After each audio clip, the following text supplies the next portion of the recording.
तो आइए दोस्तों हमारे संग हैं डायरेक्टर या निर्देशक जितांक गुर्जर।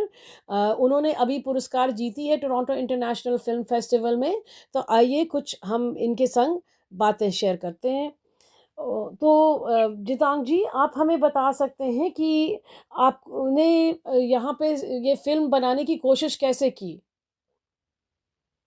तो सबसे पहले सभी का अभिनंदन, आपका भी अभिनंदन। और इस फ़िल्म के बारे में हम बात करें तो ये फ़िल्म एक बेसिक आइडिया पर उन लोगों के ऊपर बेस्ड है जो मेंटली चैलेंज्ड होते हैं और परिस्थितियों से जूझ रहे होते हैं, और वही मेंटली चैलेंज बीमारी अगर बहुत ही गरीबी में अगर होती है, तो वो कैसे डील करते हैं। क्योंकि जब पर्सन सिचुएशन से जूझ रहा होता है, तो आस्था एक बड़ा पार्ट निभाती है वहाँ पर, कि जब उनके रिलीजन होते हैं, भगवान होते हैं या उनके नॉर्म्स होते हैं, जिसमें एक हमारी फ़िल्म में एक कहानी है जिसमें माँ-बाप उसे कुंभ ले जाते हैं, ताकि उनको उम्मीद होती है कि अगर हम गरीबी से जूझते हुए, परेशानियों से जूझते हुए अगर हम उसको नहीं ठीक कर पा रहे, तो शायद आस्था या कुंभ जो आस्था का प्रतीक है, वहाँ ले जाकर उसे ठीक कर पाएँ। तो हमारी फ़िल्म उम्मीदों और मजबूरियों और आस्थाओं की एक मिक्स्ड, क्या कहेंगे, एक कहानियों पर आधारित है। हुँ। तो ये हमारी फ़िल्म है। हाँ, और हमने देखा आपकी फ़िल्म में कि एक तरह से देखो वो माँ को तो बहुत आस्था थी कुंभ मेला की, लेकिन बाप राइट। जो थे उनका वो वहाँ पे दिखा रहे थे कि अगर उनका बस चलता तो वो बच्चे को खो दें। तो इसके बारे में आपकी क्या हुँ। राय है?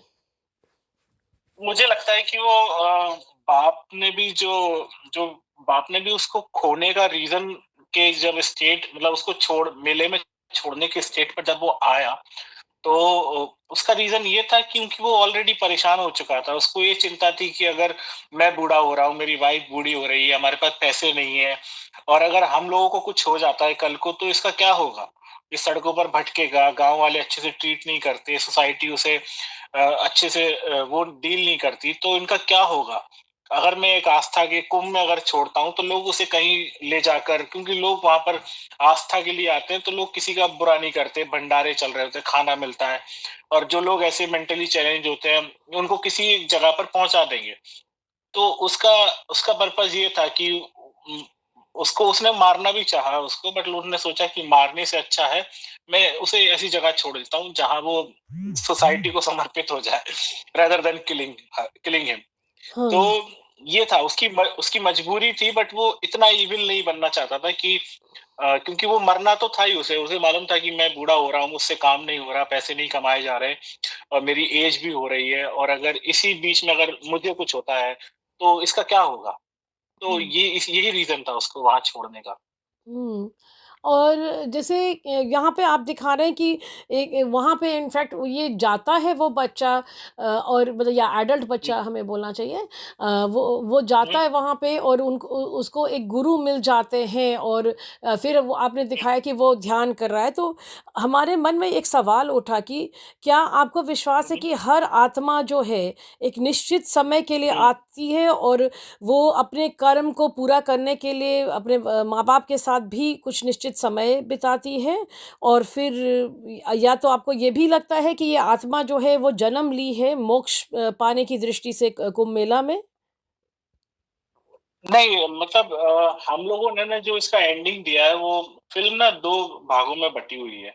एक रियलिज़्म और सररियलिज़्म में। हुँ, तो कुंभ जो है उसमें स्पिरिचुअलिटी ऐड होती है, क्योंकि कुंभ अपने आप में धर्म। तो सबसे बड़ा मुद्दा है कि जब वो डुबकी लगाता है, उसको पुरानी चीज़ों का एहसास होता है डुबकी लगाने के बाद, तो वो ठीक होके अगर ठीक होता है या नहीं होता, ये हमने क्लैरिटी नहीं दी है, बट ये कि जब वो सामने से डुबकी लगा के आता है, जिस पर पूरी उम्मीदें टिकी होती हैं उनके माँ-बाप की, तो अगर वो ठीक हो चुका है, तो क्या वो वापस उनके साथ जाएगा या फिर कोई अपना रास्ता अपना लेगा? मतलब वही है कि अगर हम ज़िंदगी भर स्पिरिचुअलिटी की खोज करते हैं या फिर किसी भी चीज़ की हम खोज करते हैं, अगर हमें वो मिल जाती है, हम जिसके लिए लड़ रहे होते हैं, फिर उसके आगे क्या? हुँ, तो हमने उसे उसी नोट पर छोड़ा है कि अगर वो हमने एक उसे ये नोट दिया है कि वो उनको नहीं पहचानता या फिर उनको नहीं देखता, अपनी रास्ता अलग जिसके लिए वो होप कर रहे थे। अगर कोई मेंटली चैलेंज्ड है, अगर वो ठीक हो जाता है, तो क्या फिर वो वैसे ही बिहेव करेगा जैसा वो चाहते हैं कि वो बिहेव करे? तो हमने उसको एक काइंड ऑफ कह सकते हैं, एक सेमी ओपन एंडिंग पर हमने उसको छोड़ा है फ़िल्म को, ताकि लोग अपने स्पिरिचुअल, अगर कोई स्पिरिचुअल है तो स्पिरिचुअली देख सकता है। जैसे एक एक पॉइंट ऑफ व्यू आपने बताया अभी, वैसे काफ़ी सारे पॉइंट ऑफ व्यू आते हैं, बट हम लोग, जब ये कहानी 2 लोगों की है, पूजा और मैंने, हम दोनों ने इसको, पूजा पूजा को आइडिया आया और मैंने और पूजा ने मिलके स्क्रीन प्ले लिखा। तो हम दोनों में भी कॉन्फ्लिक्ट था। उनका स्पिरिचुअल एंगल ज़्यादा था और मेरा वो था कि मुझे थोड़ा प्रैक्टिकल रखना है।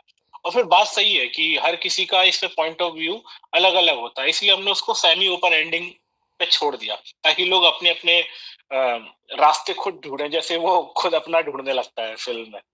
ओके। और राइट। जैसे पूजा जो हैं, आप उनके बारे में कुछ थोड़ा बता सकते हैं?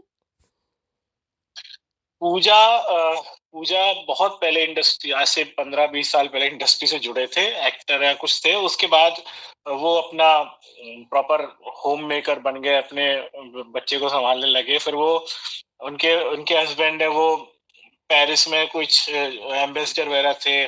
फिर उनको वो ना अपनी जड़ों से हमेशा से जुड़ी रहीं। वो खुद राजस्थान से आती हैं, मतलब वो भी किसी गाँव से आती हैं, और फिर उसके बाद वो, उन्होंने अपना करियर बनाया। उसके बाद फिर शादी करने के बाद घर बनाया। उसके बाद उनको लगा कि मैं सब कुछ देख रही हूँ, ये सब लग्ज़री मिल रही है मुझे, बट वो जड़ों की कहानी मैं उनको मिस कर रही हूँ कि वो क्या है जो बिल्कुल रूट्स लेवल पर क्या है।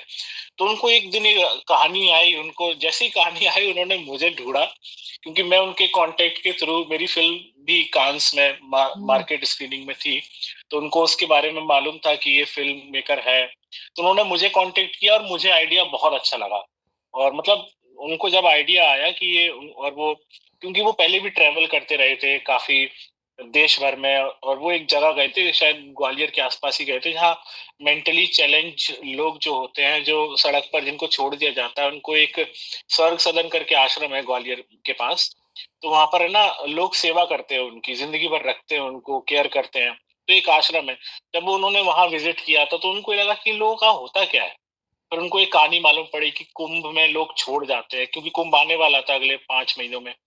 तो उनको ये लगा कि ये, फिर उन्होंने और रिसर्च किया, तो उन्होंने फिर एक कहा, उनको एक आइडिया है कि एक, मतलब ये सच्चाई है, लोग छोड़ जाते हैं। क्यों छोड़ जाते हैं? कि उनका रीज़न भी मजबूरी ही होता है। तो उन्होंने हुँ। आइडिया शेयर किया, फिर हम, पूजा और मैंने मिलके फिर ये कहानी लिखी, और वो बहुत बेहतरीन प्रोड्यूसर की तरह उन्होंने पूरा सपोर्ट किया मुझे। और ये फ़िल्म अब सबके सामने आई, तो जो उसको अवार्ड मिला है वो उनकी ही, मतलब कैटलिस्ट है वो इस फ़िल्म की। हुँ। हम उनको फ़िल्म की माँ भी बोलते हैं क्योंकि उन्होंने मुझे, क्योंकि जो लीड एक्टर है उसकी कास्टिंग भी उन्होंने की, क्योंकि हुँ। वही लेकर आई थी। मैं तो कोई और एक्टर लेने वाला था, बट ओह! वही लेकर आए थे। तो और जब उसका ऑडिशन देखा, और वो एक्टर जो है निखिल है, वो किसी और, उनकी छोटी बहन है, वो थिएटर प्रोड्यूसर है, थिएटर के ड्रामा प्रोड्यूस करती है। तो उन्होंने इस एक्टर को देखा था एक्टिंग करते हुए। उन्होंने कहा था हम आपको कभी फ़िल्म बनाएँगे तो लेंगे, और वो फ़िल्म सिर्फ़ 4 महीने के अंदर ही बनाई हमने। तो उन्होंने भेजा कि इसको लो, और मैं भी रेडी नहीं था, बट उसका ऑडिशन जब आया तो मैंने कहा यार ये अच्छा एक्टर है, इसको लेते हैं। फिर हमने उस एक्टर को लिया, फिर सारी कास्टिंग वगैरह हुई, सारा चीज़ें हुई। तो पूजा को हम कह सकते हैं कि हाँ, वो कैटलिस्ट है इस फ़िल्म की, और हुँ। प्रोड्यूसर भी है, स्टोरी और स्क्रीन प्ले राइटर है, सब ओके। उनका है। ये उनका है। ओके, तो फिर आप इससे पहले भी फ़िल्में बना चुके थे क्या? हुँ। Right, right, right. हुँ। मैं पर्यटन मंत्रालय के लिए डॉक्यूमेंट्री, शॉर्ट फ़िल्म्स वगैरह बनाता था, मिनिस्ट्री ऑफ टूरिज़्म के लिए। उसके बाद मैंने एक फ़िल्म बनाई थी बासन करके। वो हुँ। मेरी नॉन फीचर फ़िल्म थी, और वो मेरी पहली फ़िल्म थी, और वो इफ़ी में भी थी, international film festival of Goa में, और कांस के मार्केट स्क्रीनिंग में गई थी एनएफडीसी के थ्रू। एनएफडीसी एक हुँ। जो गवर्नमेंट विंग है, ministry of information and bureau की, इंडियन। तो वहाँ के उन्होंने भेजा था, तो वो कांस के मार्केट स्क्रीनिंग में गई थी। वो फ़िल्म का एक जर्नी थी शॉर्ट फ़िल्म का। उसी के थ्रू उन्होंने वो फ़िल्म देखी, तो उसी के थ्रू उन्होंने कहा कि मुझे इसी स्टाइल में, जो मैं थोड़ा अपने टेक्सचर में, अपने अपने जो कल्चर को लेकर, म्यूज़िक को लेकर जो फ़िल्म बनाता हूँ, तो उनको उसी वे में चाहिए थी। तो फिर उन्होंने मुझे अप्रोच किया, तो मैंने वो, मतलब उनके रंग थे और कैनवास मेरा था। ओह! तो फिर ऐसे हम लोगों ने बनाया। ओके, तो इसीलिए राइट, आपका मतलब आपकी हिस्ट्री थी, तो इसीलिए आपका जो ये कैन में शायद वो फीचर राइट, हो रहा था फ़िल्म, उसी में पूजा ने आपको देख लिया, मतलब या आपकी पिक्चर को देखनी राइट, थी। Right, okay, alright. Right, right. मैं अपनी पहली फ़िल्म की वज़ह से थोड़ा-सा लोग जानने लगे थे या फिर थोड़ा-सा हाइलाइटेड था, तो हुँ। उसकी वज़ह से मुझे दूसरी फ़िल्म मिली और ये टिफ़ में गई और शायद अभी आगे भी जाने वाली है कहीं फेस्टिवल्स में। ओके। तो आप इस लाइन में कैसे आए? मतलब आप अगर सरकारी तौर से या एनजीओ तौर से करते थे ये सब तरह का काम, तो आप कैसे मतलब इस रास्ते पे चल पड़े? मैम मैं बिल्कुल एक्सीडेंट से आया था।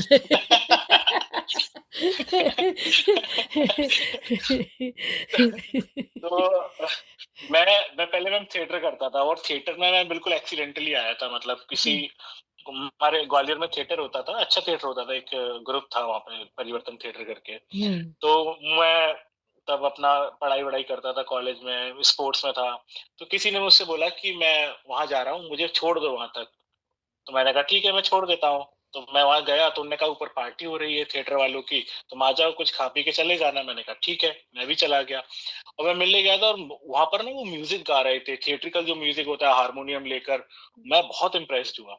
हुँ, मैंने उन्होंने और फिर उस टाइम पे उन डायरेक्टर ने बोला कि हमें कल से कुछ लोगों की ज़रूरत है बैक स्टेज के लिए और एक्टिंग के लिए, तो आप लोग आ जाना। हुँ। मैं बड़ा इम्प्रेस हो गया था, तो मैं चला गया और फिर उसके बाद मैं कभी वापस नहीं आया।